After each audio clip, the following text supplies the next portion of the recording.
அன்பை என்ன செய்ய முடியாது? நீங்க காசு கொடுத்தெல்லாம் வாங்க முடியாது. மற்றது எதை வேணா நீங்க காசு கொடுத்து வாங்கலாம். ஆண்டவருக்கு மகிமை உண்டாகட்டும். தேவனுடைய கிருபையை எப்படி நீங்க பணத்தினாலே பெற முடியாதோ அப்படித்தான் அன்பு என்ன செய்ய முடியாது. ஏன்னா இந்த அன்பு காசுக்காக வர்றதெல்லாம் இல்ல. அன்பு பணம் இருக்குது அது இருக்குதுன்னு வர்றதுக்கு பேரெல்லாம் இல்ல அன்பு. ஆண்டவருக்கு மகிமை உண்டாட்டம். சொல்லும்போது சொல்லுகிறான், அந்த அந்த உண்மையான அன்பு எப்படிப்பட்டதுன்னு சொன்னா, ஒருவன் தன் வீட்டில் உள்ள ஆஸ்திகளை எல்லாம் நேசத்துக்காக கொடுத்தாலும் இதெல்லாம் ஒண்ணு இல்லைன்னு சொல்லுமா அன்பு.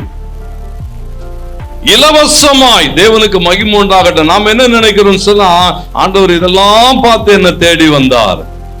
உபாகமம் 7:7 சொல்லுகிறது, கொஞ்சம் ஜனமா இருந்தேன், ஒண்ணு இல்லை. நீ என்ன நினைக்கிறன்னா, ஓ நான் திரட்சியான ஜனம், இப்படிப்பட்டதான குடும்பம், ஆகையினால கர்த்தர் என்ன தேடி வந்துட்டார். இல்ல இல்ல, அவர் சொல்றாரு, கொஞ்சம் ஜனமாய் இருந்தேன், ஒன்றுமில்லாத சூழலிலே இருந்தேன், நம்மை தேடி தேவன் வந்தார். அதுதாங்க அன்பு.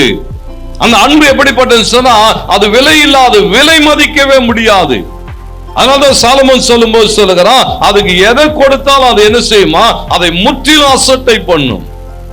ஏன்னா அந்த அன்பு நீங்க ஒரு ஒரு ஒரு லிமிட்டுக்குள்ள அதெல்லாம் என்ன செய்ய முடியாது, நிறுத்த முடியாது. இவ்வளவு கொடுத்தா இதை வாங்கிடலாம் அப்படியெல்லாம் முடியாது. கர்த்தருக்கு மகிமை உண்டாட்டம். அதனால சாலமோன் எல்லா இடங்களும் அப்படிதான் பேசுவோம். நீதிமொழிகள் 31 எடுத்து வாசி பாருங்க. குணசாலியான ஸ்திரீயை கண்டுபிடிப்பவன் யார்? அவளுடைய விலை கம்பேர் பண்ணிட்டே வருவோம் பாருங்க. இதெல்லாம் எடுத்துன்னு வந்து வைக்கிறியா, இதெல்லாம் விட அது பெருசு. இதெல்லாம் கொண்டு வந்து வைக்கிறியா, இதெல்லாம் விட அது பெருசு. ஏன்னா அந்த அன்பு இருக்கு பாருங்க. அந்த அன்பு அது விலையேற பெற்ற அன்பு. இயேசுவினுடைய அன்பு அப்படித்தான் விலையேற பெற்றது. நீங்க அதுக்கு ஒண்ணு விலையே பிக்ஸ் பண்ணவே முடியாது. தேவனுக்கு மகிமை தம்முடைய ஒரே பேரான குமாரனை பிதாவாகிய தேவன் கொடுக்கிறதுன்னு தீர்மானிக்கிற போது ஆக சிறந்ததை கொடுத்தார்னு வேதம் சொல்லு. தி பெஸ்ட் என்று சொல்லப்படுது தன்னுடைய ஒரே பேரான குமாரன். ஏன்னா அதுதான் அங்க அன்பு. ஆண்டவருக்கு மகிமை உண்டாகட்டும். தேவன் எதிர்பார்க்கிற அந்த அன்பு வெளிப்படுகிற போது தேவவசனத்தை வாசித்து முடிப்போம். என்னோடு கூட எஸ்தர் 2ஆம் அதிகாரம் 17வது வசனத்திலே வாசிக்கிறோம். எஸ்தர் 2ஆம் அதிகாரம் 17வது வசனம். ராஜா சகல ஸ்திரீகளை பார்க்கிலும் பாருங்க சொல்ல, எத்தனை தேசத்திலிருந்து வந்த எவ்வளவு பெரிய ஆட்கள், பெரிய பெரிய குடும்பங்கள்ல இருந்து வந்தாங்க, ராஜகுமாரிகள் வந்தாங்க, எத்தனை விதமான பிரபுக்களுடைய பிள்ளைகளும் எல்லாரும் வந்தாங்க. எஸ்தர் யாரா?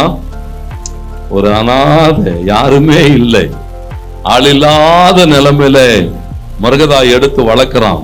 ஒன்றும் இல்லாதவள், சொல்லிக் கொள்ளுகிறதுக்கு பேர் பிரஸ்தாபத்திற்கு எதுவுமே இல்லை. ஆனா வேதம் சொல்லுகிறது, ராஜா அவளை நேசித்தான். கொஞ்சம் உட்கார்ந்து யோசிச்சு பார்க்கணும். என்ன இருந்தது என்று சொல்லி என்னை தேடி இயேசு வந்தான். என்கிட்ட இருந்து என்ன வைத்திருந்தேன் என்று சொல்லி என் ஆண்டவர் என்னை தேடி வந்தார். ஒண்ணுமே இல்லைங்க, ஒண்ணும் இல்லை. ஆண்டவருக்கு மகிமை உண்டாகட்டும். வசனம் சொல்லுகிறது, ராஜா அவளை அந்த நேசித்தான். அவ்வளவுதாங்க அந்த அன்பு. அதுக்கப்புறம் பாத்தீங்கன்னு சொன்னா, அந்த அன்பு செய்ததான ஆச்சரியமான ஆசீர்வாதங்கள் அங்கே எழுதப்பட்டிருக்கிறது. அந்த ஒரு வசனம் 1000 காரியங்களை பேசுகிறது. சகல ஸ்திரீகளை பார்க்கிலும் ராஜா எஸ்தரிடத்தில் என்ன செய்தானா, அன்பு வைத்தான். பாருங்க, சகல கன்னிகைகளை பார்க்கிலும் அவளுக்கு அவன் சமூகத்தில் அதிக தயையும் பட்சம். பாருங்க, அந்த ராஜ சமூகத்துல எஸ்தருக்கு கிடைத்த அந்த தயை சும்மா தயைன்னு போடல, அதிக தயை. கர்த்தருக்கு மகிமை உண்டாகட்டும். தேவ சமூகத்துல நமக்கு கிடைத்திருக்கிற அந்த அதிக தயை பட்சம்.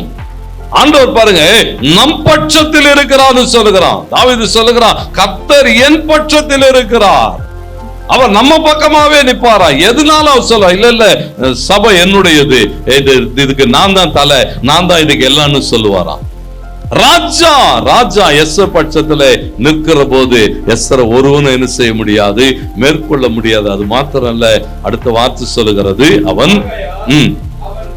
அவன் ராஜ கிரீடத்தை அவன் சிரசின் மேல் வைத்து. பாருங்க, ஒரு ஆளை தள்ளி அந்த இடத்துல நம்மளை கொண்டு வந்து வச்சிருக்கிறார். தேவ தூதர்களை பார்க்கிலும் ஆண்டவருக்கு மகிமை உண்டாட்டம். கர்த்தர் உங்களையும் என்னையும் கொண்டு வந்து அந்த இடத்துல தள்ளி, வசனம் அப்படிதான் சொல்லுகிறது, எஸ்தர் அந்த வஸ்தி இருந்த இடத்துல அவளுக்கு பதிலாக மாற்று கொண்டு வந்து வைக்கிறான். கிரீடம் அவள் தலையிலே வைக்கப்பட்டிருக்கிறது. இப்ப என்ன உண்டாயிருக்குன்னு சொன்னா, வஸ்தி வைத்திருந்த சகல ஆளுகை, சகல அதிகாரம், சகல மேன்மை, சகல ஆசை எல்லாம் இப்ப யாருடையதா மாறுகிறதா? எஸ்தருடையதாய் மாறுகிறது. இன்றைக்கு தேவன் நம்மை தம்முடைய பிள்ளைகளாக தெரிந்து கொண்டு அவருடைய அன்பின் நிமித்தமாக நம்மேல என்ன வைத்திருக்கிறாரா? தம்முடைய அந்த ராஜ கிரீடத்தை வைத்திருக்கிறார். ஆண்டவர் சொன்னார், எல்லாவற்றையும் ஆண்டு கொள்ளுங்கள் என்று சொன்னார். வானத்திலும் பூமியிலும் எனக்கு சகல அதிகாரம் கொடுக்கப்பட்டிருக்கிறது, நீ போய் எல்லாவற்றையும் ஆண்டு கொள்ளுங்கள் என்று சொன்னார். அதிகாரம் பண்ணப்பட்டிருக்கிறோம், ஆளுகை கொடுக்கப்பட்டிருக்கிறது, ஆசீர்வதிக்கப்பட்டிருக்கிறோம், சகல மேன்மை உண்டாயிருக்கிறது. இவைகள் எல்லாம் எதுலன்னு சொன்னா தெய்வீக அன்பு. விலையில்லாத அந்த அன்பை சரியா நாம உணர்ந்து கொள்ள முடியும்னா அந்த அன்புக்காக எதையும் கொடுக்க முடியும்.